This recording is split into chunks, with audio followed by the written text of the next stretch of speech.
Yes, yes, yeah. You are tuned in to Offering Something. I am your host, Michael Bernier, feeling so good to be alive. That is for sure. Big love and thanks to our super sweet sponsors at Enjoy Your Life brand, Rockport Brewing Company, and New Balance. And you know we love y'all for tuning into the show. That is for certain. We have some beautiful humans in the room with us today. Yeah. To my left-hand side, Jime Bean of the Veterans Northeast Outreach Center. Hey, how are we doing tonight? So good. Yeah. So good. This is awesome. So. Yeah, you are awesome. We're going to get way into your greatness. All the way over there on the left side, Scott Winters of CNA Stores. Hi, Scott. Nice to see you as always. Yeah. Nice to be in your place. Hey, you look great. And right here, closest to me, yeah, my good brother, Eli Bailin. Awesome to be here. Yeah. It's an exciting show. Let's go. So, Jime Bean, Veterans Northeast Outreach Center, and you're in Haverhill, Massachusetts. Is that reality? Yeah, Mike. So our offices are located at 10 Reed Street in Haverhill, off of downtown. Not probably the most amazing section of Haverhill that a lot of people want, but we're in a retired Catholic reality. Church. It is reality. Yeah. We work with low-income and homeless veterans and their families throughout the greater Merrimack Valley. Basically, a veteran anywhere, if they get a hold of us, call. If I can't offer you services right then and there to help you get situated, we have people from out of state call all the time. I got a guy in South Carolina called me the other day, like, hey, I'm homeless, living in my car. The car died. I was like, if you want to come to Massachusetts, we can get you up here. Or if not, I've reached out to... But is it really, hold on, is that easy? Like somebody can just call you up and they're like, I'm a at-risk, low-income veteran. Those are the qualifications that are necessary here? So, okay, so I'm an at-risk, low-income veteran, have nothing, I need a place to stay. How long from that phone call, let's say that they are in Haverhill. So they're near where you are. How long from then until you have them in a better situation, and what is that situation? Oftentimes, a lot of times for any veteran that's going through the instability of that, their better situation starts with somebody answering that phone call. So you can call anytime, day or night. Our phone numbers, our website's VNEOCforvets.org, or if you just Google VNEOC, VNEOC.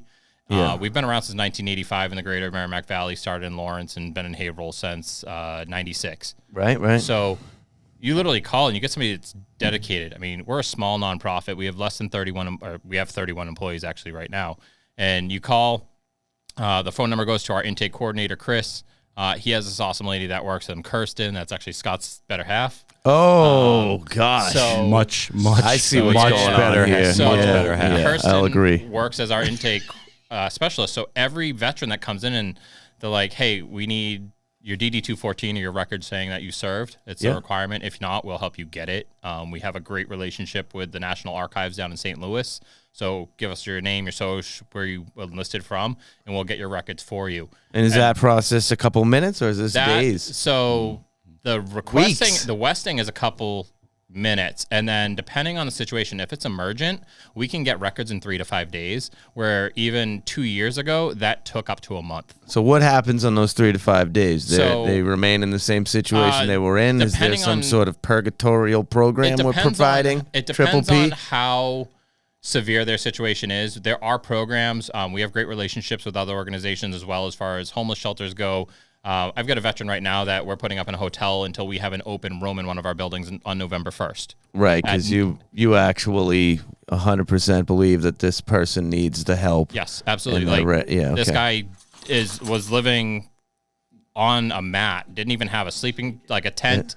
He didn't have a sleeping bag. He didn't have a car. Like, this guy is living in an at-risk. So we'll take somebody no matter where you are. And the guy in South Carolina that called me, I was like, do you want to come to Massachusetts? He's like, no, I literally Googled veteran services and you guys showed up. Oh, yeah. So I was like, all right, so where in South Carolina are you? He told me where he was. It's happened to be a military town.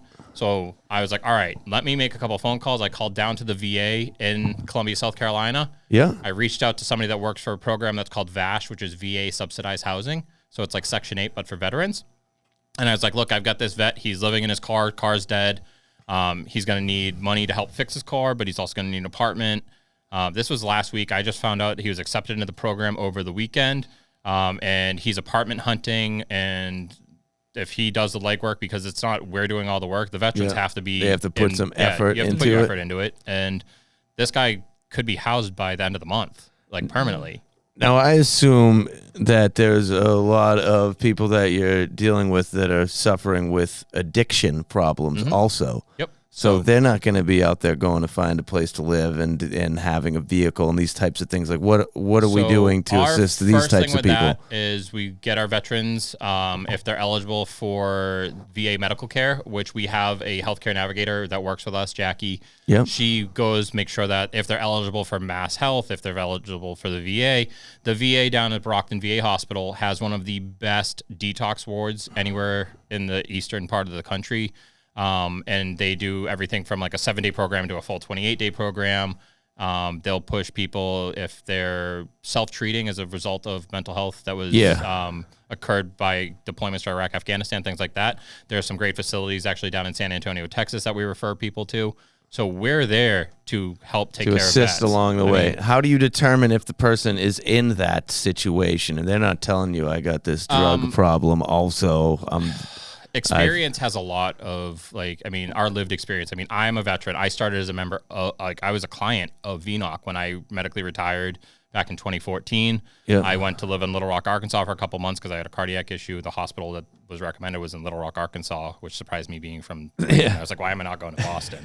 And I got the, hey, we can't help you with your medical stuff. So I was like, what do I do? And I, at the time, Googled the same idea, Veteran Services in Massachusetts, and VNEOC showed up, and they're like, yeah, let us figure it out. We'll give you a call back. Next day, my phone rings, and like, all right, we can have a moving company out to you in 4 days to pack all your stuff up. We'll give you an apartment rent-free for a year. We'll help you get situated as far as like housing, job, whatever. I was like, well, I want to go to school. So they're like, all right, that's fine. We'll put you in touch with, so I went to Salem State for social work. And then they're like, hey, if you want, you can have a job. And I got a job helping veterans find housing as a case manager while I was going to school for social work. So it's like, this is one-stop thing. And that's why and you have firsthand experience in the fact that it is effective. And, as people say, it takes a fucked up vet to help a fucked up vet. Because I'm not sympathetic, but I'm empathetic. I didn't know they were saying that, but I can see that is being said. It's not something for work. It's literally, I never heard it before either. So we're there literally to help one another because we understand what it's like to be in their shoes. Yeah. We've had people that have worked for VNEOC in the years past that, there's a guy that's been there for 12 years, and he's the same situation. He was started off low helping clean and stuff like that. He's a maintenance director. He's running everything for all of our facilities. We have housing in Haverhill, Newburyport. We have a place here. He's super kind too, man. He's one of my favorite people. Oh yeah, he's awesome. I really like him. Alex is great. Got the coziest office in the building. He does, so it's nice for him. He's upstairs. He's located right there in the center of the hub of our offices because if something's going on, everyone's like, oh yeah, let me check with Alex because it doesn't run without having that boots on the ground type mentality, and Alex has that. So it doesn't matter if he's running our food pantry that we do every Thursday for local Does Alex have a last name since we're giving him so much love? Alex Reynoso. Hello, Alex Reynoso. So you must be amazing. He is. He really is. So, you want to come by sometime and walk through whatnot. Where's Alex? He worked for us for a little while, actually. Yeah, Alex Reynoso, he worked for CNA for a while. Wow. There's a lot of this going on here. Yeah, we have a very symbiotic relationship. We take care of one another. People in need are helping each other out. That's what it's about. So let's delve into this here. How are you at the Veterans Northeast Outreach Center associated with Scott Winters of the CNA stores? So we double up, like I said. Kirsten, Scott's other half, she works as our intake specialist. So she used to work for CNA, and we started a relationship with VNEOC's the best job she's ever CNA. had. And she was like, I want to be able to help veterans hands-on. And that's what she does. Every veteran that comes through and makes that phone call, walks in the door, the first person that they get to talk to, sit down to get their information collected is with Kirsten to find out what benefits they need. Yeah. Not just always what benefits you want, but what benefits you eligible, because depending on what you have, it's a different thing. Hey, Dale. Yeah. So Kirsten was with Scott, but then CNA has their president, CEO, Rob DeFazio, is a Navy vet. Yeah. So Rob, having his thing, wants to give back to vets. It's not correct me if I'm wrong, but it's not a requirement in Massachusetts for cannabis industry to give back to charities. It is. But it is. It is. We're one of the chosen charities because they're you're a bit more than you're a bit more. We're part of the family. So let me clarify this. So we are obligated. Every cannabis company writes into their HCA that you do $25,000 in monetary contributions per year to a local charity. Yeah. And you do 100 community service hours, which we get all the time. I mean, so we don't have to do it. So that's for our company. So we're at 700 community service hours for this year, and we're at 250,000. And we've only been open for just going above and beyond. Oh, yeah. We're veteran veteran led. That's I'm rewinding us a little bit here. So the relationship between the two here, are we encouraging or seeing positive benefits from veterans using cannabis? Is that a part of this? I highly, highly recommend it. So I'm a veteran with terminal lung cancer. Okay. And one of the things is me. You said terminal lung cancer. Terminal lung cancer. So I have cancer in 4 parts of my body as of right now, but it's terminal.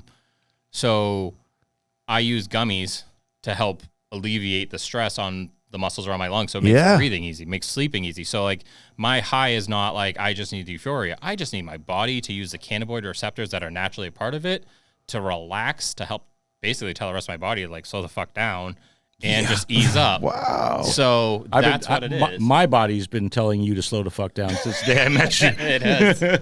Your body, your voice. I mean, that's the thing. So I'm always go. I take the most of every moment I get to help veterans everywhere, anywhere. I'm a very family oriented. I have 3 kids from 17. My daughter will be 17 this Sunday to a 2.5-year-old that Scott would like kidnap in a heartbeat because she's amazing. Whoa, no. Oh, absolutely. Absolutely. That type of stuff's not funny. Kidnapped to babysit. I'm a drummer. Take her I'm a drummer with a fog machine and disco lights. I want nothing Which all to do babies with love. you. Yeah. Your kids will be into that. A bus in that, and she's done. No. So, I don't want anybody's children. Yeah, we have built the relationship where, so the VA 2 years ago relaxed their standards as far as cannabis use goes for veterans. As long as you're not prescribed opioids by the VA, you can use cannabis products. Most of the different states around the country have medical marijuana. Yep. You got states like Massachusetts where it's legalized recreationally. 37 plus states that have some form of a cannabis. 37 plus. What does that mean? Maybe it's 38. I quit counting when we opened the business. Counting at 37. We could be at 48. On Massachusetts. You guys do what you got to do. 37 right? plus. But then there are studies that are being done nationally with veterans to see the impact of cannabis use, whether flower, just gummies, topicals, just to make sure, see how it interacts with you, because you have so many veterans that, like you're talking about the veterans in need from addiction issues, whether it's alcohol, drugs, they're self-medicating 90% of the time, of course, to try to take care of themselves because they're not getting the care depending on where they are. The VA is a very fluid system around the country. You'll go to some parts of the country where it's horrible, and you'll go to other parts of the country where it's absolutely amazing. I was just say right. Yeah. So the fluid part is it rotates. So they'll take like a guy who's been really good in, say, Brattleboro, Vermont, and move him to West Roxbury or another part as a director to help bring their standards up to what they were there. And then as a kind of side effect, that first community kind of dips a little bit, but there's just this revolving part of the country where that's why I say it's fluid. It's not really the spottiness of it. It's the fact that you'll follow good people. And you have that in any industry. It's just where are people putting their ideas into action to truly help those that are in need, whether it's healthcare, mental health. The VA is itself is its own animal because you have a huge conflicts of everything from the physical disables from people that are injured in wartime, whether prosthetics or just that, but then the unseen injuries of the mental health side that comes with it that you don't always see in one type of medical facility in other parts of the country in the civilian world. So we definitely agree and promote the cannabis if it's the right thing. It's not, you're using it responsibly. You're not using it as another drug to get away from guys, let's get all high. So, I mean, you'll come across people that'll lace their products with other stuff because they're just kind of like dipping. They want the euphoric aspect, but then they need something heavier.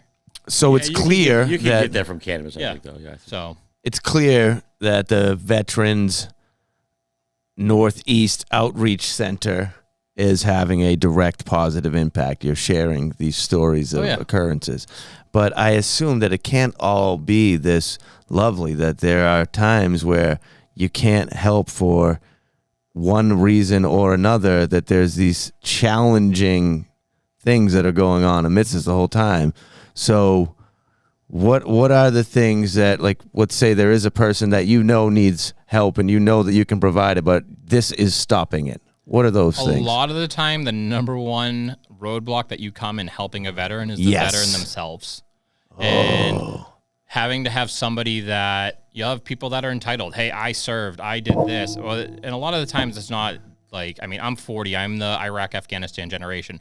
We have that like in between from the early 90s, late 80s where they didn't deploy. You were in Iraq and Afghanistan? Yeah. Like holding guns? Yeah. Okay, that's as far as I'll go on that. Jeez. So, but you've got people that they kind of have like the entitlement of like, hey, I served, because in the country here, especially after 9/11 happened, you had a lot of that pro-America and unity, and then taking care of veterans or more spotlight on veterans and military services and issues, where that's kind of like dissipated over the last couple of years. Oh, not enough wars to make it like a trending thing. That's where, like, I mean, truthfully, the fundraisers are more effective. We don't have to have a war to be able to support these people, and that's the thing that's horrible, because if the political aspect is like you can't make money off a peace. Is kind of like the shit side of it. So, and then you create more trauma. Yeah, you do, and it happens, or you stop funding one person and you give money somewhere else, and then I mean, look at this past week where like Iran was funding Hezbollah and Hamas at the same time when they attacked Israel, like on the 50th anniversary of the last time that they had a like actual dedicated war. And how do you go 50 years with having some form of peace, and then all of a sudden one day this guy's like, no, you know what, you're going to get them back because you deserve that. And it's just I don't know anything about it. So yeah, well, and I think let's bring it back to the U.S. policy and where U.S. Scott's world, where our money's spent, right? So fluid is I like that a lot, and I believe that I say spotty because I've lived spotty, and so I hear different stories in different places. I love that explanation of that. We could use to spend a lot more money on the folks after they come home. Oh, absolutely. The trauma that our policies, as well as how we sell them, in a lot of cases, contribute to the trauma in a massive, massive way. And it's irresponsible as a populace to not look out after that. Oh, absolutely. 100% agree with that. And so that but what I will say, all that aside, is that the veteran network is fucking amazing. Mm-hmm. Yeah. So when they can't do something at VNEOC, Kirsten gets on the phone and starts calling VSOs, people in other communities that have the connection network in that network. So you're saying that no matter what, everything gets resolved. You're saying the first hurdle is the veteran. The first hurdle is definitely the veteran. What are the paperwork things that get involved? Like, okay, this person's ready to do this now, but this is definitely not happening. How do I break it to them? We've got people that their past history. So you have some people that, you go to your example, substance abuse issues, people with law issue or legal issues, stuff like that. Felons? We'll still work with felons, stuff like that. Like it's not a no. The thing is if we're trying to find you housing and you're trying to go to city housing in, say, Lawrence, and they require a background check for you to be able to go, they can be like, look, we can't. So we have to find the tough fit of like, all right, so this landlord, they're pro-veteran, they don't care what your background is because you're turned around. You've shown that you've rehabilitated and you're trying to get yourself back on your feet and be an active member of society. That's all they care about. Okay. So they don't look at your past, they look at your future and want to be a part of it. Looking forward, good people. So and they need to keep those people up. I have friends that work in that space. My friend's kid grew up and he works in a place out in the western part of the state that houses felons, and they can't get a job. They can't work. It's a death sentence. It is. It absolutely is. And that's a lot of that is past trauma to how civilization viewed those individuals. Just because you've faulted in the past doesn't mean you're currently and always going to fault. You so can't we have find to give a those place people to those. live, and you can't find a job to pay for the place to live. You are shunned right out of existence, and yet you're still left to do what? And I think, again, it always, to me, goes back to being responsible for the policies that create these things, whether it's homelessness, providing mental health there, and of course funding for what we deal with what you deal with at VNEOC every single day. That's VNEOC's struggle always, is the funding. Oh, absolutely. And if we had, aircraft carrier money, $18 billion for the newest one. Massachusetts would be covered for the rest of its days. Yeah. Let's touch on, where do the dollars come from? So we are, I want to say like 97% VA funded, where we have a program. The primary program that we operate is SSVF, or Subsidized Services for Veterans and Families, is the acronym for it. Right, gotcha. So that's a lot of our funding. Everything from like my job as an outreach coordinator to our case managers that work one-on-one with the veterans that are in need, making sure they're following up with their appointments, making sure like if they need to get to talk to a landlord or a housing authority somewhere. Wait. Yep. Are you saying my girlfriend's a Fed?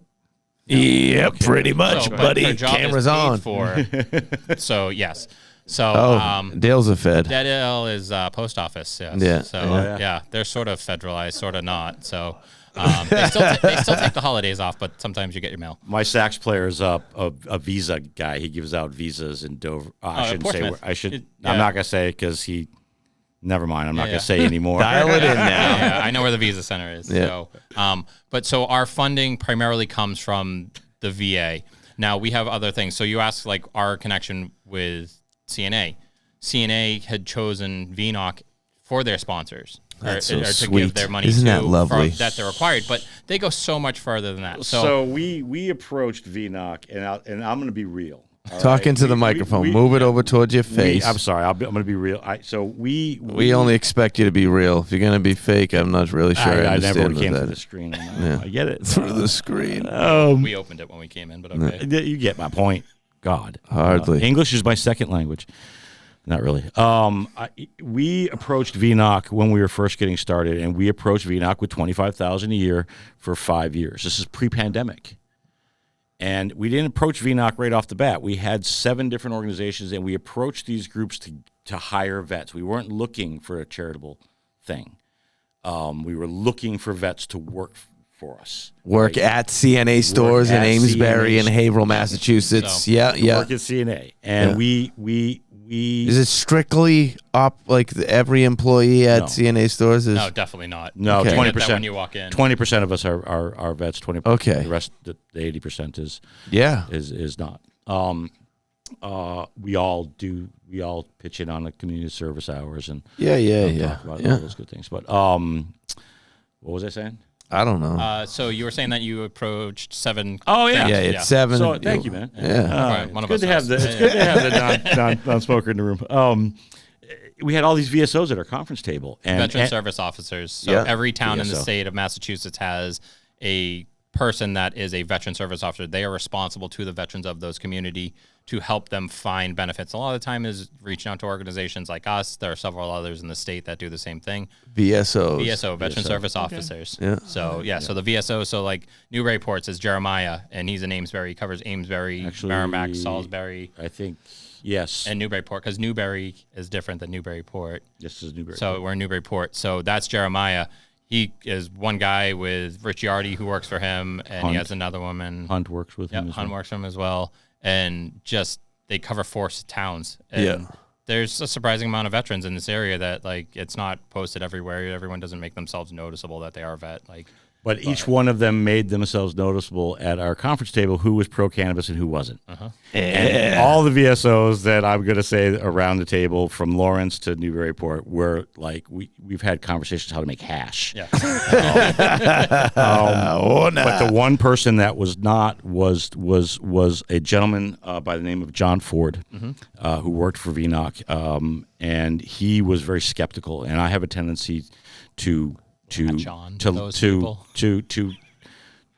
to talk directly to that person to answer the questions, right? And so I have a piece of art in my office from John Ford. We have 2 hanging in our office now. We became friends, and the pandemic hit, and we were going to start an endowment. I had my sax player is at Morgan Stanley in Portsmouth. They were going to manage the endowment. We were doing $25,000 a year. There was a big car group that was doing $25,000 a year. There was restaurant groups that were doing $25,000 a year, and we were just going to keep building all these businesses to dedicate themselves to $25,000 all the way down to $5,000 a year to build up this endowment. So it's non-grant related. You can pull the money, just the interest rate every 5 years, the interest out of it, and still have that $5 million growing. That was the plan. And then we went through a worldwide pandemic, and the restaurant groups pulled out. The car groups pulled out, and we brought it in, and so our customers have done about $40,000 a year to VNEOC. CNA stores we're probably, I'll say, just to be on the safe side, $180K. My CEO is now part of vice president on our board of directors. My CFO is also on the board of directors. I've been giving a strict mandate 6 months ago to help you anytime you need. Every time April calls me, she's like, I'm really sorry for bothering you. I'm like, you have my boss, I have to take this call. Yeah, when I came on board as outreach coordinator back in April, literally my second day, I can't even think of the restaurant names where we met at. Sky High. Sky High, yeah. So came in Sky High, and I walk in, and there's Scott, and he's like, man, did you see that red thing across the street? And I was like, the red thing? He's like, yeah, that like crazy car thing. I was like, yeah, that's my Polaris slingshot. And started talking. What is it? Wait, I didn't say that. Yes, you did. Was I going to start trash talking to Polaris? I don't think you were. What is it, a slingshot? Cool. Yeah. So it's a... What is that? It's a three-wheel. It's a three-wheeler, car in the front, motorcycle in the back. It's actually parked out in front of the studio. It looks is like it? You're familiar with this? It looks like a F1 racer. You've seen them around every now and then. You see them on park, be like, "What's that thing?" Yeah, there's not a lot of them, but they're street legal, right? Yeah, but they're smaller. It's a Hayabusa motor. Yeah. No, it's actually a Chevy Ecotec 2.4 turbo motor. What? It's the same motor that they put in Chevy Cobalt SS's. Like, how back fast in the does this slingshot go? Electronically governed, stock to 130 with 173 horses. But I've got a buddy of mine, he did a LS1 swap out of a Chevy Camaro into it. What is this guy talking about, Three Dale?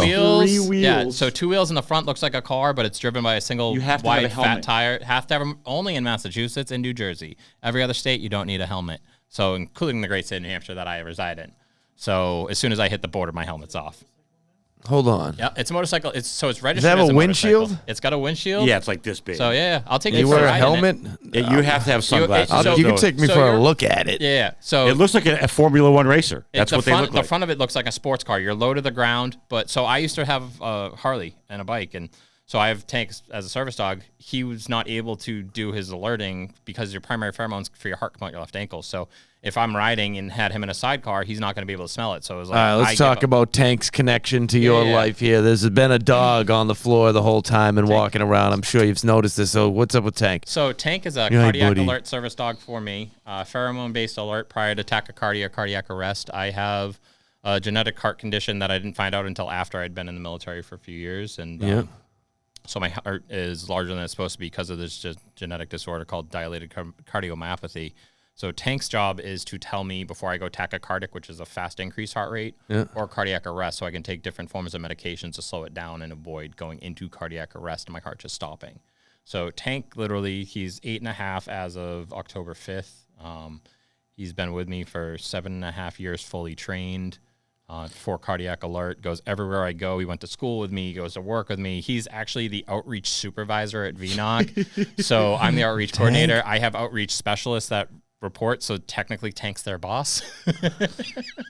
I don't even work for VNEOC, and technically Tank is my boss. Yeah. So he always answers Tank's calls.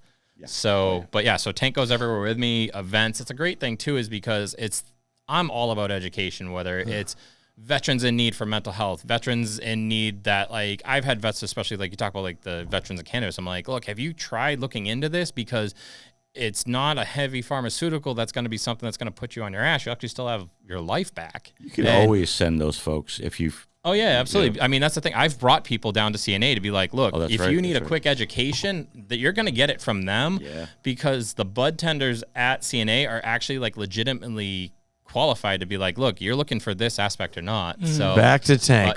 What's your question on Tank?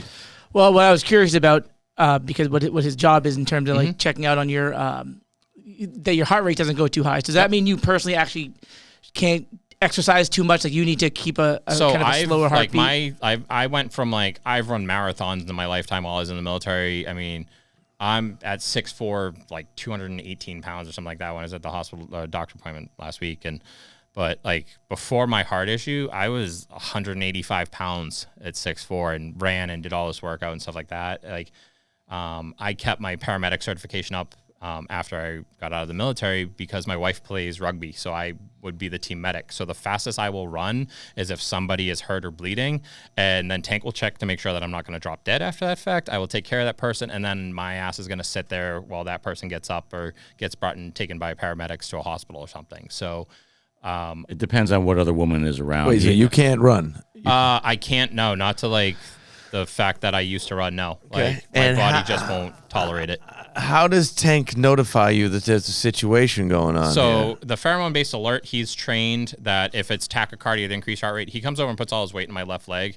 I take a pill as a result of that, which slows down my heart rate. He puts all his weight on your left leg. Left leg is, ultimately, there's a scent in the air. So so the pheromone variant it's two variations of the same pheromone. So he smells like us, the difference like lemons and grapefruits. Yeah. We know they're citrusy, but we definitely can distinct the two. Yeah. So he does that. The weight into the leg is take the pill, and then cardiac arrest, which thankfully is not as common as the tachycardia. He comes over and nudges my right thigh. It's an injection that I carry around with him or with me. So if Tank nudges you on the right thigh, you're definitely doing that. I'm close to the tachycardia or the cardiac arrest. So you're immediately taking the shot. So I'm doing that, and then my smartwatch goes to my medical team down at Brigham Women's, so they are reading my heart rate as well. And the screwed up thing is Tank is like 15 to 45 minutes prior. So he's quicker than my watch is because he can smell the pheromone. You think about like if we were all to work out in the same area, we're all going to smell differently because of our pheromones. Yeah. So when he's alerting to that, your body's not even to the full point of where it's the hardest hit. So he's like, all right, you're starting to do stupid shit. Stop. Yeah. And then take a pill, slow yourself down, and then wait, watch, make sure that it's actually coming down. If not, take another pill. But then always check in with the cardiology team down in Boston and make sure that I'm going and doing what I'm supposed to do. And then half the time they'll get a report on my watch that gets sent to them through my phone, and they're like, hey, what's going on? I'm like, all right, so Tank's already alerted. I've already taken this medication. I'm coming down, like slowing as I'm supposed to be doing. Or they're like, all right, you need to get checked out. We can track your location because of your watch. So you're here, sit there, paramedics will be there. So I've had the full gamut. Love Tank. Yeah, I do too. I wouldn't be here without him. And I'm even curious to know like how you get a dog like Tank that's already trained in some form, right? Like, so, where's he come from? So there are different organizations. There's some in Massachusetts, Needs out of Sterling, Mass. There's Canine Partners for Life out of Pennsylvania. There's a network of... There's one in Salem, New Hampshire. Oh, my God. Which one? Yeah, there's a couple up there. We've done support with them, and I'm really sorry. There's Hero Pups. There's Operation Delta Dog. Operation Delta Dog. Thank Operation you. Delta Dog. Thank God. That's Donnie Jarvis. You forget that name. That's such a cool name. Operation Delta Dog. Donnie Jarvis is a Donnie Jarvis. So Donnie Jarvis is... He's part of that network I was talking about. He just... He will drop everything at 9 p.m. to help a complete stranger. Yep. And he will think nothing Donnie, you're a good guy. Yeah. That's the veteran organization. It's I know Donnie. It's magical, man. These people are just we're just brothers and sisters of different people. So Donnie has a dog. Hold on. Does Tank get to sleep? Yeah, Tank sleeps. He's got his own bed and everything else like that. He's got his own room. So he sleeps. And what's the distance that needs to be maintained here in order for Tank to accurately determine if you're having a situation? They'll say like anywhere than 300 feet without a closed off door. The main thing is like Tank's bedroom is, I don't know, 60 feet away from mine, but sleep with the doors open. Tank's got his own bedroom? Tank's got his own bedroom. He's got a twin-size bed. He's comfy. That's awesome. It's memory foam. Look, he takes care of me. I take care of him. Hey, man, you know, I would have been dead years ago without Tank. I mean, so how many times do you feel that Tank has? I stopped counting after like the first 9 months. Like Really? Who knows? So the main thing is I've gone to cardiac arrest twice in the 8 years that I've had Tank, and it's because medication didn't work in time, not because he missed. Tank has never missed. So Tank's a legend. Now, this might be a wicked stupid question, Oh, but no, is there a correlation? Because you did mention earlier about having terminal lung cancer. Is that a complete separate thing? No, that's separate. So the cardiac stuff I found out October 12th of 2013 was when I took a PT test and I dropped dead after my run. I found out I had a heart issue. I had no idea beforehand. I was active duty. So You dropped dead after a run. Yeah, Where were you? North Carolina. You're in So, North yeah, I was in Carolina. North Carolina. You finished the run. Yep. So finish the run. After you run, you go into what's called a cool down circle, which is literally you walk in a circle hydrating so your body and your temperature will cool down. Your heart rate will slow down. Well, when my heart rate dropped, it just plummeted out. So thankfully, the same time I was taking the PT test, the base hospital was there taking their PT test. Okay. Mind you, this I is like gotcha. So 5 you were o'clock in in the morning. the I was right the right environment place, for right this to time. happen. Like this is Yeah. like, yeah.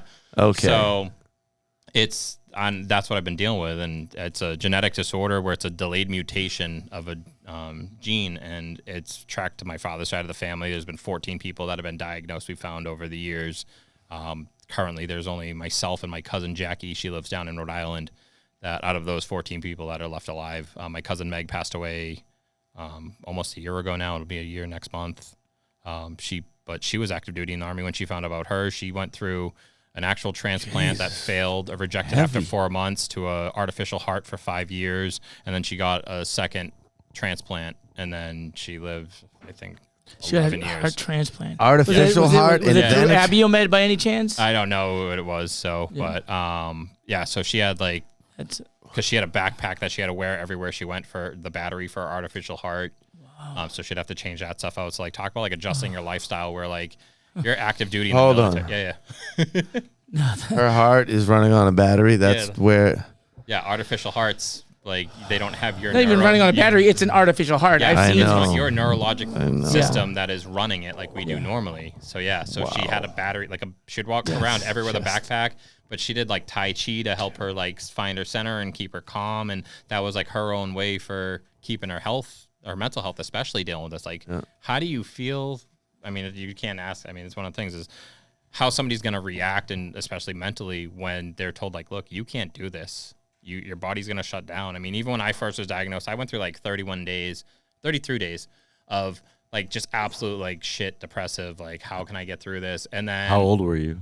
I was 29. Yeah, that's tough. So I was 29 years old when I was diagnosed, and I was still active duty. And they're like, look, we're going to have to figure out what to do with you for the time frame. I ended up being medically retired. And but I ran into some buddies that my cardiac meds I couldn't even get at the base hospital because they weren't carried in the formulary. So I had to go to Walmart in North Carolina. That's Walmart. Go to Walmart because they could get the meds that I needed. Have you heard of a place called Walmart? Yeah. So we go, and I see my buddies there. And It'll I'm like, guys, save what are you your doing? heart. We're going and grab groceries. We're going to go jump and then have a barbecue out of the jump zone. And I was like, Okay, cool. And I can't saw them out in the parking lot, and they parked, their truck was next to mine. I was like, fuck it, you got room for one more? They're like, hell yeah, let's go. And that was it. I have not, my mentality has been go since. Yeah. And just helping others. So I have a job title of being an outreach coordinator. My wife will tell you my job title in life is I'm a veteran advocate. Yeah. I don't care where somebody is, what their issue is. I will take my time. I mean, even just sitting here waiting to start the show, you had neighbors come in and stuff, and they're talking. Yeah, I was that listening. They found a guy that across the street, homeless, whatnot. I'm like, look, here's my card. If you come across him again, give him my card. Tell him to call me. Patrick over here Yeah. did a great job communicating with the gentleman that Yeah. was there who So- went from a psychotic break to a reality. Yeah. So that's the thing. So here's my there. info. Yeah. You call me. I answer my phone. I've had the That's same, usually what you my need. personal number. I've had the same number for 21 years now. I will answer at any time of day. My wife's used to it. I get up in the middle of the night, or most times if I'm not sleeping, I literally just grab my phone, walk out in the living room, another room, answer the phone call, help whoever I can, make phone calls to whoever I have to at the time. Wow. So that's, You're a good person. I try to not be an asshole. And again, he is part of an amazing. He's a powerhouse. Yeah. Out of the network that I've seen, What are you gonna say? He's a part of an amazing team. There part are of an others amazing around network. him. Network in general. No, it's not even the network. So the thing that I say about military and veterans and stuff like that is we are the most functional, dysfunctional family you'll ever come across. I don't like care that, what your yeah. creed, your religion, your Beautiful race, disaster. your anything. If you served, we're all one. Yeah. So we're all taking care of one another, and it doesn't matter where you are. I mean, I have people that I serve with that are all over the country and all over the world. And if they need something or they can't sleep, I mean, that's the thing you look at like Facebook now is like, I have more people on my Facebook that people that I served with or buddies served with, my brother who's also in the military served with. They call, hey, I've got this issue going on. I just either need to vent or can you offer what is the solution that I need to help to unfuck myself? Yeah. And that's what we do. So what? Let's go back even further. What is it that actually initially led you to being in the military? Like, where did that come from? Was it a family thing? So part of family stuff. My great grandfather was a pilot during World War II with with a unit called the Flying Tigers. Still to date, the most decorated aviation unit in military history. Both of my grandfathers were in the Marine Corps. One was a pilot, another was artillery. Then graduating high school, I was like, what am I going to do? I don't want to go to college. I wasn't the book kid. I never was. I wasn't a book kid. Like, I do good with big pictures. in the books. Yeah. So, yeah, I like picture No books. truth to that whatsoever. I've read a book before, but yeah. So that's the thing. So I was like, what do I want to do? I'll be that guy I'm not for gonna now. go work on Wall Street or something like that, or go, and the military drew into me. I'm very hands-on. Like, even I went to tech school for high school. I went to North Shore Tech, which joined with Essex Aggie. Like, my older two kids are there now for My students. daughter wants to go there. So my daughter's my daughter's a junior there in carpentry now. My son's in there as a sophomore. Service dog program. They train service dogs, which is awesome. Or companion animals. But like when we went to look with like my daughter when she was in 8th grade, my high school shop teacher still worked there teaching graphic arts and printing and stuff. And then my son, when he interviewed, the guy that interviewed him was a kid I went to high school with. And it's like, you kind of that same idea is that mentality. So you have people that are hands-on, and the military was a place that drew me into being able to be hands-on, to be able to, you can train anybody no matter how they learn, whether they're visual, auditory, they have to read, or those hands-on people that they all can do the same job no matter the thing. So they'll work with anybody to make it so you're part of this team. And that's what drew me into it, especially because my family did it, but then it just appealed. And, there's so few, there's less than 1% of the population joins the military. So being part of that exclusive group of people is pretty, I love it. It's badass. Yeah, you it's love it. It's your family. You weren't Yeah. like driven by guns and going out into the world, that and you were wasn't it. like, I just there's wanna some help other people. camaraderie here. Yep. And the way that you perceive it is you're out there doing something to help people. Yeah, and that's what you want to do. Absolutely. I mean, You're I remember serving. Yeah, Yeah, I remember serving. coming back and I went to Respect Westover that. Air Force Base in Chicopee, Mass, and was starting to look at taking classes at UMass Amherst. And I went to enroll for classes in my camis and In my camis. in my cam, in my uniform. I went up to UMass to apply for classes, and I had this group of women stop me, and they're like, "You're a baby killer. You're this." And I was like, "This isn't Vietnam." I'm like, "Hold on," like, and I didn't get mad. I was like, "What is your hatred coming from?" And they're like, "You're doing all this," and I said, "Oh, like." I'm reading their papers, and it's about feminism. They had posters. They were doing something, and I don't honestly remember what it was. But I was like, do you understand, like, the fact that we've done more for women's rights by stepping into Iraq and Afghanistan? Like, women in the Middle East, you're fully covered head to toe. You don't get a job. You don't get to drive. You don't get to go to school. You don't get to have any resemblance of freedom. You are there to procreate and serve. And so we go and do that, and I was like, that's why we're there. We're not there. It's not oil-driven. It's not money makers for us. Like, the higher ups, and when you get into the politician side of it, that's where they get that. But the people that are on the ground or going into the military are doing it to help other human beings. So you're That feeling boots on the ground, like it, right? People don't realize that going through every village, and like you create relationships with these people, and they recognize the help, or sometimes they don't. They're scared. They're whatever else it is. Yeah. It's got to be terrifying. The whole on everybody's. We even have politicians. You talk about politicians and their hatred or whatnot. Like Seth Moulton is a congressman here in Massachusetts. I don't look at the political side of things. Seth is an Army infantry or Marine infantry officer. But one of the first things he did when he got back stateside, his unit's interpreter that risked his life and his family's life to help them to be able to understand the locals, help to find the traps, help to find the IEDs. He got his family out of the country, and they're living here in Massachusetts, so that way their family can prosper the way that so many of our families have come. Like, my family's straight off the boat from Ireland. My grandmother, stuff like that on my dad's side. So they did that because they came over back in the 30s. They bought a ticket on a boat and came over and went through our Ellis Island. Like, you don't have that anymore. You have illegal immigration. You have immigration that's you pay to become a citizen. A lot. But then you have these people that served with Americans in Iraq and Afghanistan that gave up literally they could be killed for helping because they're going against their own, sometimes family members. Right. So to be able to help them, you look at that human aspect of it, and it's not a political thing. It's I'm doing the right thing for the person that was my brother in over there, whether we're the same color or whatnot, speak the same language. They're literally giving up their life to help those around them by helping us make them in a better situation, but then rewarding that by getting them out of there so they weren't then just killed. So this was something that you were personally dealing with? So no, this one wasn't. So this was just one. So Seth Moulton's from Seth Swampscott. Yeah. So, Okay, but his okay. interpreter, Yeah, like, I got lost there for a second too. Sorry about that. Yeah, sorry. So so It's this a beautiful story. But That's why it was easy to this get is what you're lost. looking at is you look at these people that they're boots on the ground, and that's the Yeah. thing. Like Eli was saying, is you look at that mentality is they're not the ones that are going to win the wars and. Everyone said Iraq was for oil prices and stuff like that. Afghanistan While you're was actually out there, boots on the ground Yeah. in the situation, Yep, like you in don't your know- moments, you are doing good things. Yeah, absolutely. And that's what you're doing. Okay. You want to make sure that the brother and sister that are your left and right that are going through the same shit as you are coming home. Yeah. So that you just explained what before we went live, what I was talking about is that I came from not quite that extreme of a place. I'm pretty even keeled when it comes, but when Rob tossed me into this role, right? And there was a VSO in Haverhill. Her name was I can't remember. I'm ashamed for not remembering her because she changed my world.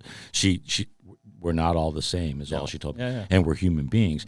And it instantly triggered all of the human being part, right? Not my ideal of policies and world peace and all of those things and how we spend our money and our resources, all of those things were no longer the focus. No. And now it was these human beings that needed the same kind of help of people that I do. Like, homelessness is a huge thing for me anyway. And so, and a lot of my reasoning behind when we first took VNEOC on was that by VNEOC helping vets out of the system, that frees up civilian pop in these other services. So it's kind of like this chain. The vets move into the services that they need, and then these people here can have the services they need. And so, but that's how I came into it. And it's been amazing. It's been, to learn about, the relationship between Donnie Jarvis and Jeremiah in Amesbury, all of these different folks that work tirelessly. That's the only way to describe it. Oh, yeah. Man. I'm a busy dude. Yeah. I have nothing. Well, nothing, and these guys keep it. something I'm curious about, and I think a lot goes into what VNEOC does, and sort of you at the age you are for being a veteran, and how society's changed in terms of and this is a positive thing of how accepting it is in terms of mental health. Yeah. Obviously it's been there for a long time. Like, I know even my grandfather that was a prisoner of war, when he came back, he got sent away for a month in upstate New York, but then just got thrown into society. And so obviously we've come a long way, but I definitely feel in the last 10, 15 years, I could be a little wrong, but and this is overall society, even my daughter that just enjoys going to therapy and that sort of thing, and clearly on a veteran's end, who has many of them have no problems reaching out for help and needing that help and talking about it and things if like that. they find the right person. That's half the thing is you can find somebody that, oh yeah, I'm a therapist, or I work for the VA or social workers, whatever. If you have somebody that comes from the situation, there's an organization, the Vet Centers, that nationally, they are VA funded, but it's peer-to-peer support. So there's the Vet Centers here in Lowell. Tiff Ferguson is one of their outreach people. She's amazing. She's military, Army, married to Army as well. Her big boss now, Rich Barbado, he was 82nd Army. He's a local as well, but he's now working down in DC for the Vet Centers, helping with policy. But that's the peer-to-peer support. So when you're going into the Vet Centers, you're talking to somebody that's been in your boots. So that's the thing. So you'll come into civilians that they don't understand. But yeah, they'll understand you being able to talk.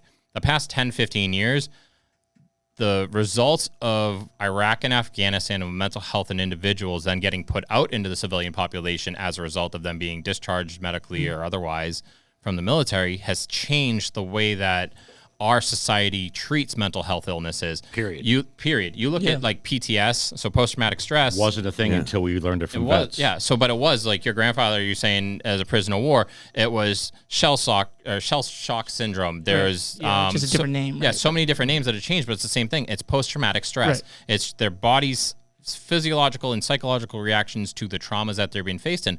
But Scott was in a motorcycle accident 15 years ago. You can have PTS You've got from motorcycle accidents, sexual trauma, sexual traumas, domestic violence, motor vehicle accidents.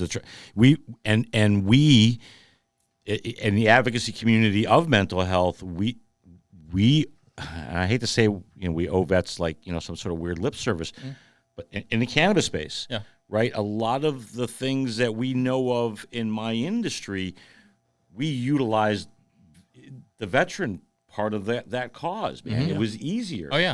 People that won't understand my PTS will certainly understand yours. Yeah. Right. And as soon as that gets put into perspective on where that comes from, now it's trickled down to the civilian part. Absolutely. And I hate to say we use you guys like guinea pigs, but we are though. That's the thing. We sign our bodies over to the government. We are guinea pigs. Like that is without a question. It comes back. So we learn a lot from you guys. And that's the thing. I mean, you literally look at like the joke we used to be was the NASCAR racing industry helped to find better technologies for even automotive, Yes, so right, yeah. that same thing. So they're guinea pigs. We're guinea pigs in the military. We sign up knowing that we're going to be guinea pigs. We're going to legalize mushrooms here in a minute, and we're doing it on the back of In 1 minute, do you have them? Next minute, we're doing it on the back of veteran mental health. Dosing in Tune back in 60. 2 hours. Microdosing was a huge thing with shrooms and with veterans, and to find a way. Steve Jobs helped with the Yeah. microdosing thing too. So- but again, that the cause of mental health in general,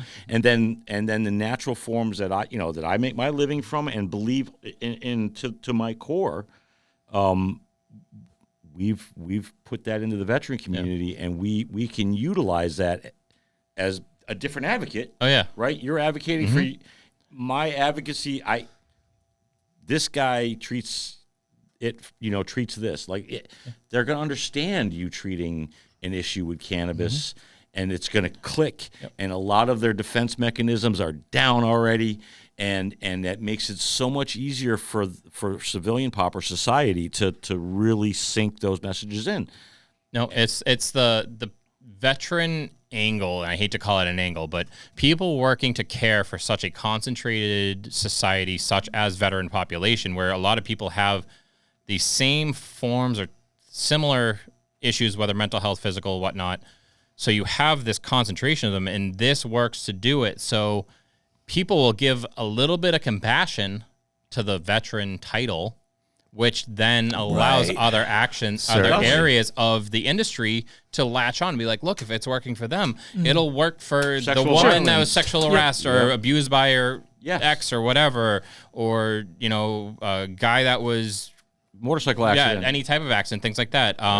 And it's there. And if we're going to talk about like the angle, it helps with getting bills passed too, right? Yes. Because people sympathize with that. That's like a no argument type of thing when it gets put in front of Congress or whoever it might be. It's like, okay. As somebody that's argued this point. Yep. Shit. I've given lip service to your topic. Yep. Right, I hate that now. Yeah. It's so that I've worked so closely with veterans now. That's the thing. I see people going. They have these set spiels about the veteran thing, and I'm like, can you just get in there and get your hands dirty, right? And it's usually politicians I'm talking to, and talking about these things, or even people that we're just talking politics, or we're talking policy in general.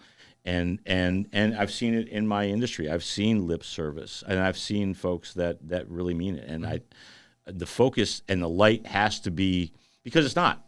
You guys have been in Haverhill for 35 years. I cannot tell you how many people that I run across that have no idea, and it's because you're not on the news. You're not out there, at Salvation, doing the Salvation Army thing, right? Nope. We're putting all our energy into helping veterans. Into doing That's the work. literally Absolutely. Is there a specific number that you can say that you, out of your location in Haverhill, Massachusetts, number of humans, veterans that you assist within each year? Is it 12? Is it 240? It's a lot more than 12. They Like have Our you have offices- impacted the lives of how many? I want just a number.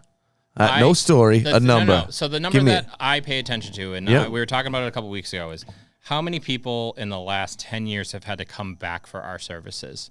And it's like less than 15. That's the numbers, because we've Yeah. gotten people that are on their feet. And you don't have to come in. We can, even if I'm pointing you in the right direction to somebody that I've got a job, but I But can't. was find there my family. 100 people that came through They there might over the just get course of the some 10 years, or I was there get- 20,000 people that So- came through there?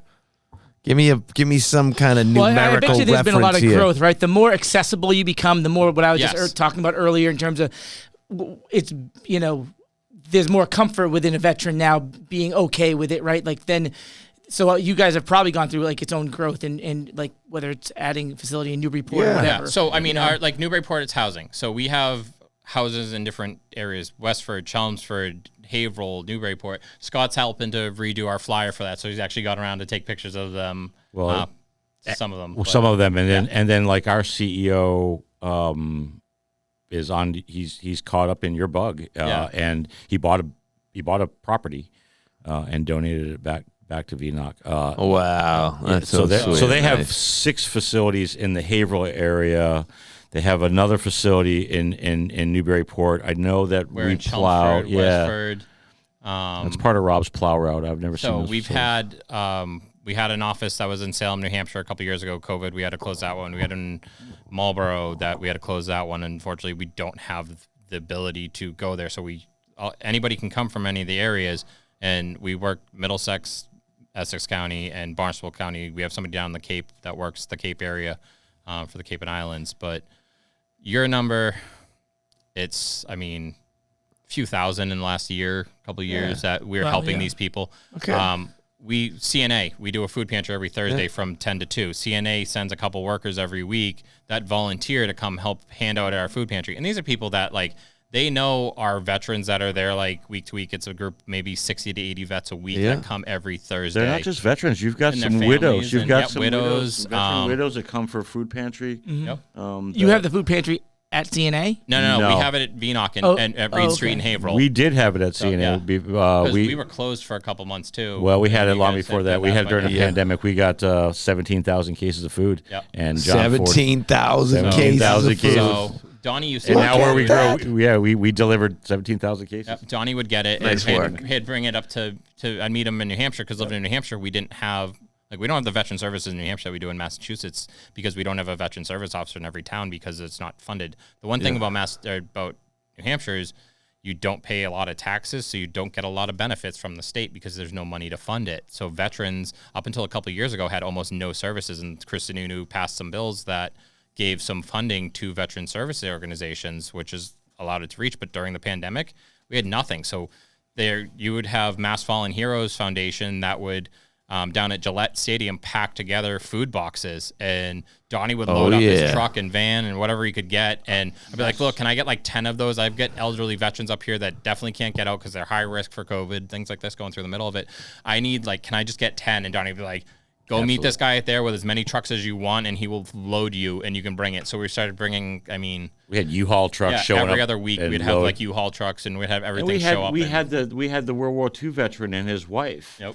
Yeah. Would just show up in the Buick. Yeah. Look And at we'd load that. up 2 boxes in the back of that too. It was the pandemic did a lot, and that's really why we stepped up. And it's not. Well, I'm not trying to be cool. It's just. But you are wicked cool. No, Look at you. I work with some really cool people that really All have right, a lot of heart and let's soul. take for that real. back. You're not that cool. Carry on. I got a job to do, man.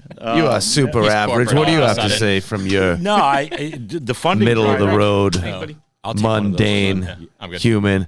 No. The pandemic. You grab one for Scott here. Yeah, one for Scott. Yeah. The pandemic really put a serious hurt on a lot of nonprofits, but theirs specifically. Yep. And we had not people that yours. weren't- we had People that are weren't burning getting more out weed to- than they ever were. Well, Right? I'm not a nonprofit. Yeah, so I'm a for-profit business, right? Where you come and buy weed, and we're gonna build a cultivation site. We're gonna sell more weed, and we're gonna pass this down generations. And You just made- we're gonna do a bunch of cool You stuff just in made the me think of something neighborhood. funny. Like I used to make money to buy weed, but No, if I'm yeah. if my job is selling weed to buy more weed, like I don't. That's pretty much it. You have the perfect now life. you get weed with an employee discount. Right. So what do I do with all this money now? I get the weed. And I've got my CEO and founder gave me an objective 6 months ago that if this man calls, give him the help he needs. Yeah. Go take photos. Go be at this event. Help him build a new flyer. Take whatever he needs. Throw an event. Set up some things, right? And I am a better human being for that conversation with John Ford at our conference table, the one that I was scared to death to have.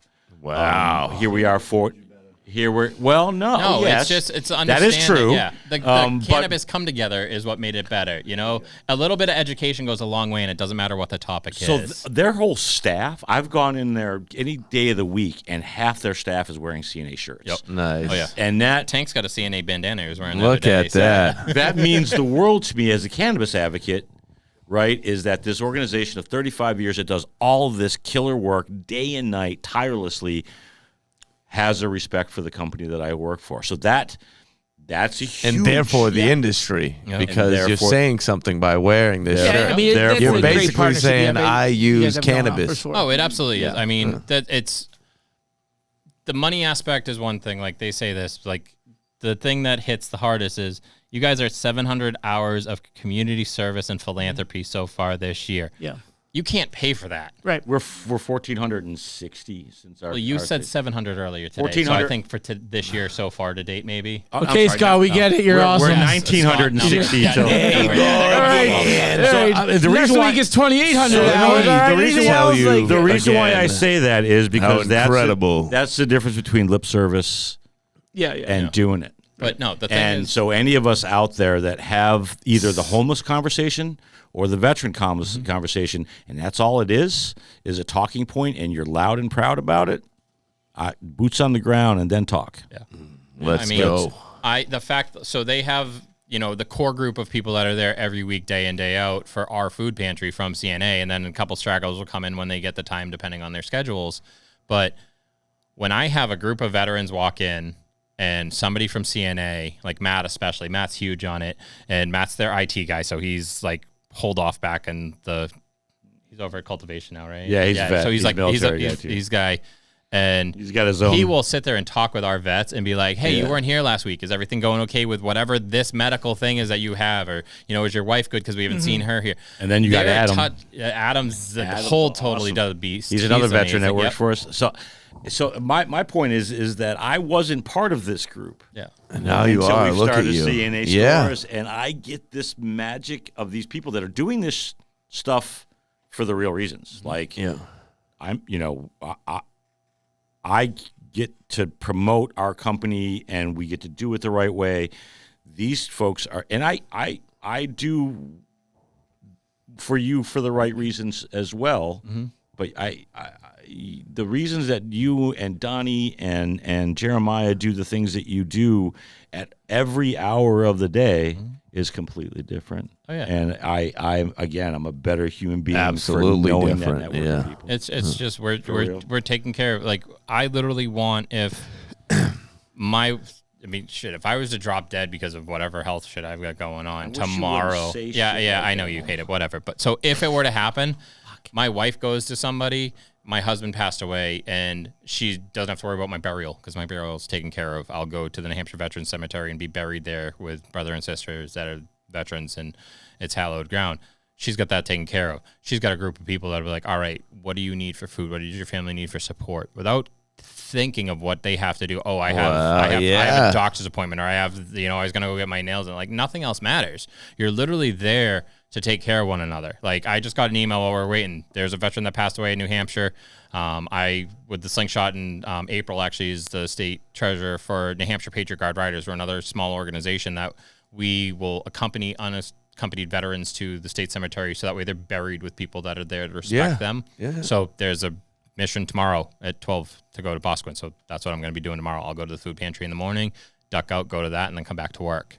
So that's amazing. Tirelessly. Yeah, I believe don't care that. when, where it is, and we're just going to do For it. all Let's assume that there's somebody out there that's watching this that is either a veteran or is somebody that is a friend of or associated in some way, and or needs a place to put 10 grand at the end of the year for donations too are a huge thing too. So hold on. Yeah. That they think they have an individual that you could assist. How do they go about connecting with you? I know you're saying website. To a lot of people, going to a website is not realistic. Yeah, websites. You know, you can literally Google VNEOC, VNEOC.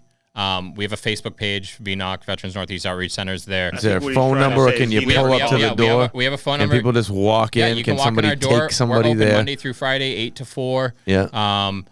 The phone number, I'm going to find it for you. It's 978-372-3626. It is. But I don't need you to find it for me. Look at that. So He was disgusted. I give with it out you all the doing time that. because that's the thing. Dude, I thought for sure he forgot it. No, I don't. I would put money that he was beating around the damn bush about that phone number because he couldn't You remember. read it wrong. I was trying to be helpful, brother. I know you were, but I got it. Thanks. So you can call us, and right now What's the phone number one more time? 978-372-3626. Yeah. VNOC.org or VNOCforvets.org. Our website, VNOC.org, will feed into VNOC for Vets. Yeah. And then Facebook, Veterans Northeast Outreach Center. Or if you're anywhere in Massachusetts, you can go to a veteran service officer, be like, look, I'm having these issues. We're not the only organization in Massachusetts that does the job, but we're all linked to one another. So if I have a vet that's You're not like, so in that world, you're not like trying to, let's get him to come to our place. Your ultimate goal here is this is a big family. How do you compete when you're trying to help people? This is what I'm trying to get across to the world here, right? There are organizations that are out there that think this is a competition. Yeah. It's not. No. If we can help a vet, I don't care who's getting the praise for doing it. I just want that guy or woman not on the street. I don't want them And you dead. made that clear with the way you were answering my questions about what happens when there isn't this option. We'll call these people, then I'll call this person over here, or I'll call this. I don't tell people You no. care. You have this thing in you that makes you care. Yeah. One, and then it's specific to the world of veterans because you've lived that. Yeah. So that's the thing is I have this experience, this lived experience. Still living because of that kindness. You're a nice guy. I mean, And also just knowing that there, like, you know, there's the other side. Like there's like the light at the end of the tunnel, and being depressed in that, because I'm sure when you're in that state, like you don't feel that way. You feel like it's the end of the world, and to kind of be like, no, help. I mean, helps. You look and help like, helps. we're here to assist you and to. So you look at the veteran suicide. Everyone, the magic number for years has been 22 veterans a day commit suicide. Those numbers are so ancient. It's actually on average about 56 veterans a day in the United States. 56? Yeah, 56 veterans a day are committing suicide. That's on true, average. Dale. So, and a lot of that are people that are lost, people that are homeless, people that are struggling from addiction. They're struggling from their own mental health and demons. And there is help out there, so you don't have to do it. Where our main goal is not the suicide prevention, it's the getting there before you ever get to that point. Yeah. Because a lot of the time is if we can help. My main goal that I see with our organization is we are about helping individuals and families find their ability to be self-sustaining. Like if you can take care of yourself, you can take care of your family. And you can't take care of your family until you take care of yourself. Right. I know that as a parent. I get sick. I have run out of energy. I got a 2.5-year-old daughter that like just asks the world. And I'm like, all right. And there are times where like I have to look at my wife and be like, I don't have the bandwidth right now. Yeah. But let me rest up so that way I am there when she needs me the next time. And it kills me because I don't want to tell her no. I hate telling people no, no matter what it is. My closest that I get to know is I don't have the ability right now, but X, Y, and Z does. So we're going to do a warm handoff. You're going to do there. But I'm also going to follow up with you. Yeah. And I'm also going to follow up with this organization to make sure that, A, you're following through with yourself, but also they're keeping their word and doing what they're supposed to do. Yeah. And that's the thing is it's just this network. So that's the whole thing of the veteran advocacy, of me being a veteran advocate, is just continuing to do that follow through and be present.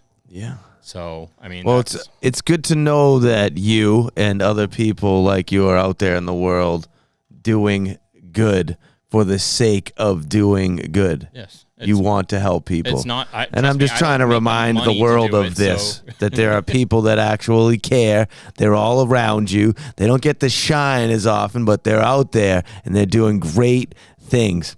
I love you for it. Yeah. Unbelievable work. You guys back there have any questions? Let's ahead,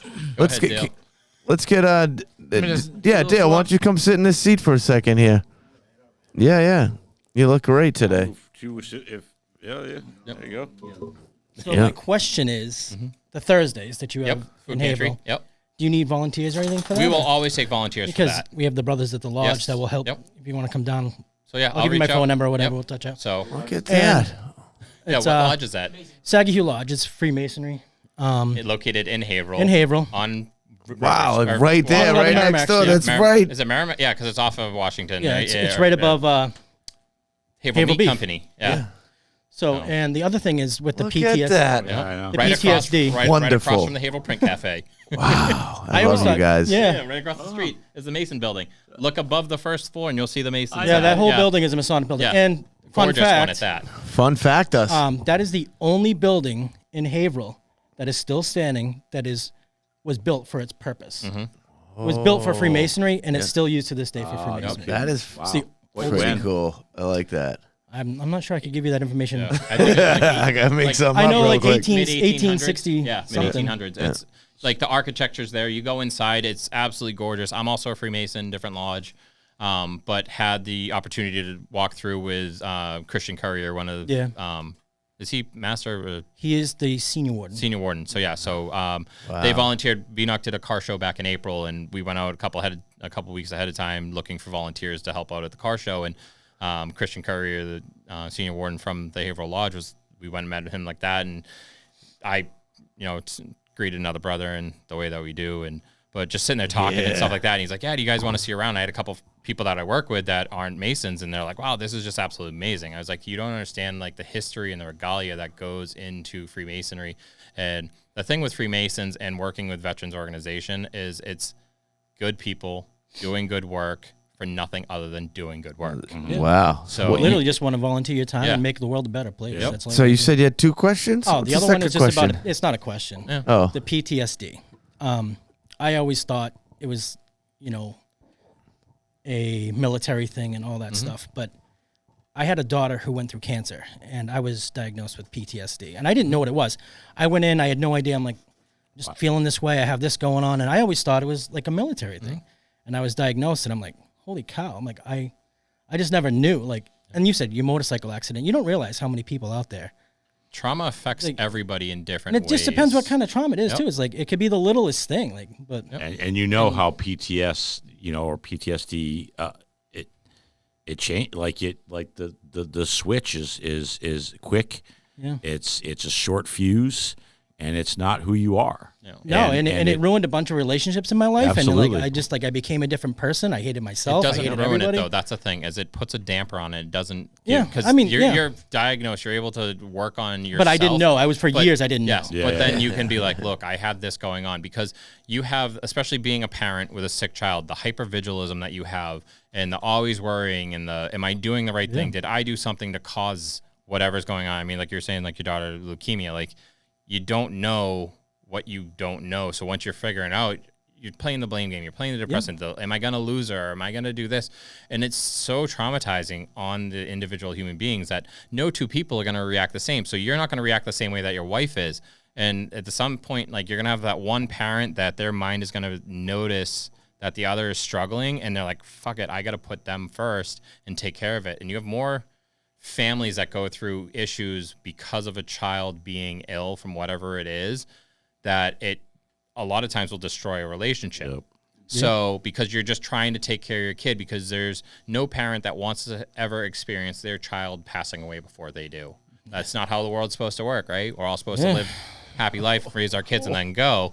So that's part of the thing. And there's been studies that have been done on parents that are have children that are going through terminal medical conditions. Yep. Thankfully, your family's doing better now, hopefully, and your daughter's healthy, like you're saying. She's healthy. She's 16. So, and it allows you to be able to kind of like work on your issues, and you get to grow and become I finally got the help that I needed. I didn't know it was like that's what was going on, but I'm like, I got to get help. And finally I did, and then my life has changed since I've known.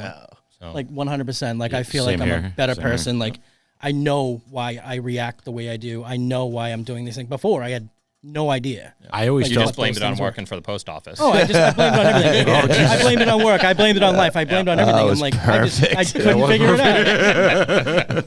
But that's the thing, and it's.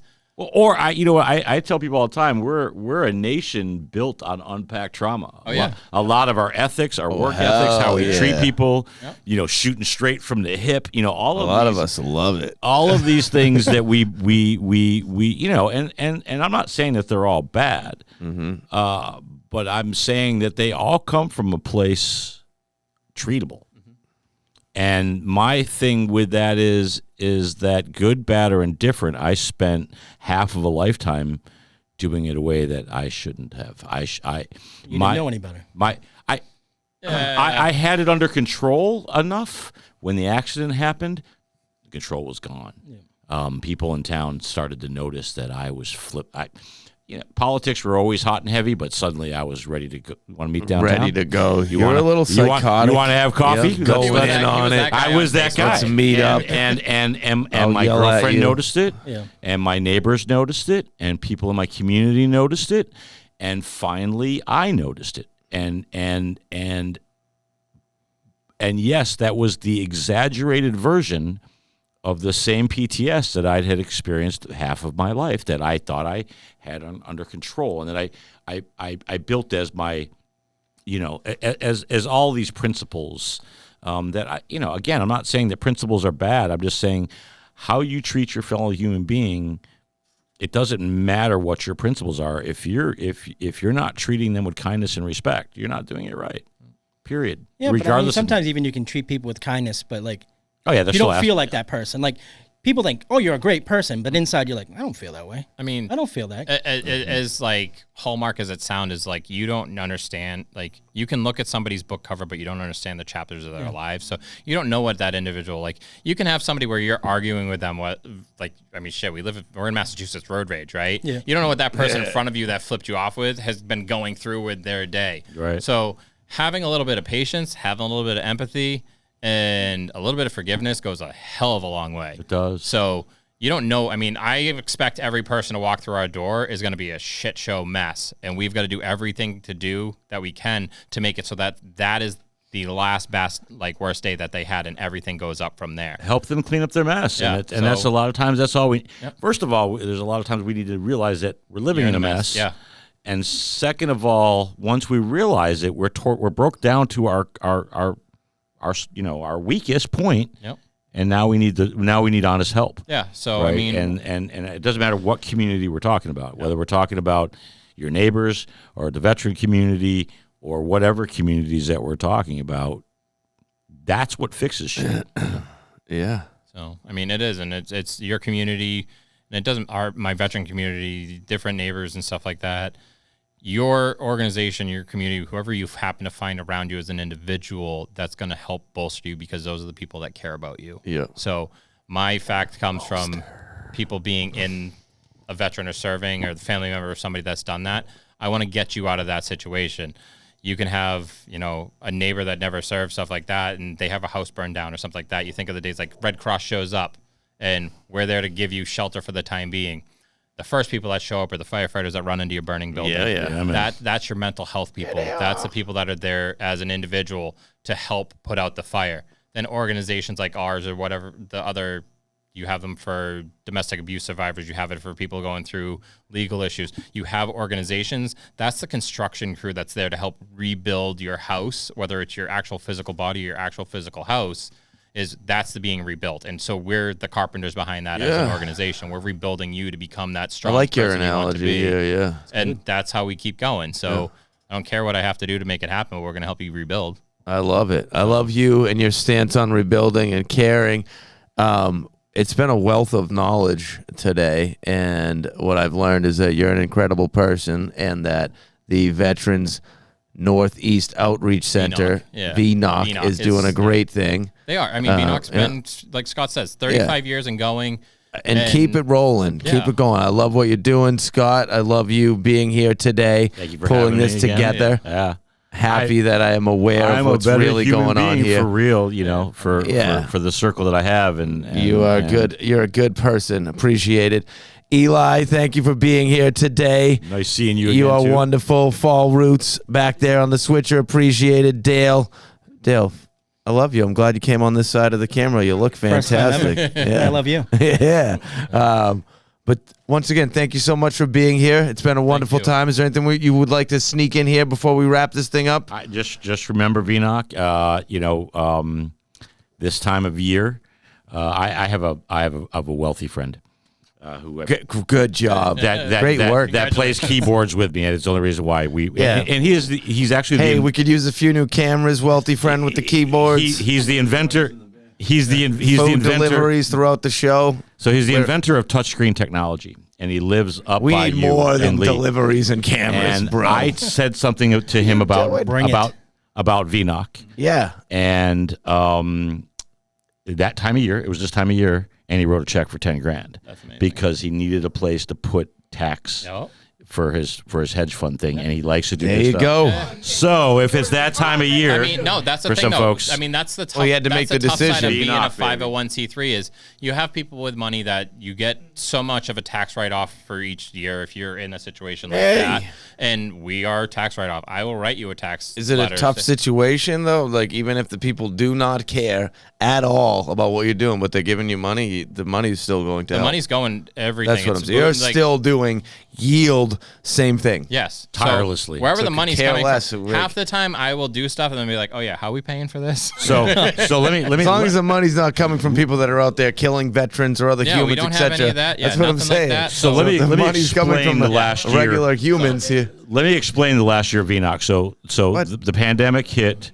They had a flood at the church. Wait, do you want to talk just this past year? So I'm just going to talk this past year So because we're about February- ready. I was wrapping this up. We're wrapping this up. All right? But my Dial it point in is, here a and little let me, bit. Let me Yeah. finish this. Yeah. He already Is told us that he loved us. they went Yeah. through a flood. They lost their director, Yep. mental health, Yep. and these people didn't stop. So- they just kept trucking. So all of that money will, regardless of what happens to that it will keep veterans. So- It'll keep. I believe veterans that. out. Talking to this, I see the look in his eye. We had a water main break February 11th. We had a super cold Saturday night here that was like negative Yeah. 34-degree wind chill. When they went in, the fire department showed up the 24 hours after the fact because the alarm went off when the water finally reached the meter, the sensor. So we had 4 inches of standing water upstairs in the hall. For, like I said, retired church. Downstairs, all the admin office was 18 inches of standing water over the weekend. Walls destroyed, electricity destroyed, everything. So they gutted the entire building. We had nowhere to work. All our offices were taken. So we went to AmVets on Primrose and Haverhill. They let us use their function hall during the week. So we were there. So we were still seeing veterans. We were still making Right. appointments. You We were were still holding our displaced. food pantry. Then we had to go through the rebuilding process. We had a grand reopening on August 4th. That we had members from our community come in to say, hey, we're still here. We've been doing this the whole time, but welcome back into our building. Thankfully, able to maintain all the stained glass windows, so it still has the charm and the history that goes with It's when it was St. gorgeous. Rita's Church. Yeah. But we're able to keep going, and it's because of community members like CNA and their staff that were still showing up to our food pantries on Thursdays while it was at a different location and kept going. Then March 7th, our executive director, who started as a client and became an employee to the executive director, committed suicide. Scott Forbes up in Scotty Forbes was So- amazing. He was he was the same. Yeah.